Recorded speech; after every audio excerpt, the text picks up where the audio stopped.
Correcto, hermano. Y la vamos. Correcto, hermano. Vamos a coger una llavecita, quitar las dos mangueritas y jalarla el sifón flexible que le pusimos. No sé cómo está pegado ni nada. Solo hay que jalarlo para arriba. Más dura uno para la lavadora que para quitar la lavadera.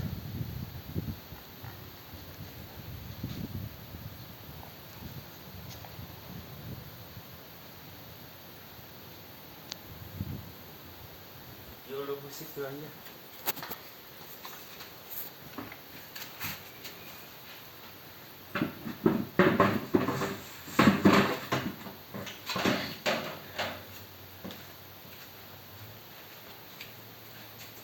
Cierra, ¿qué?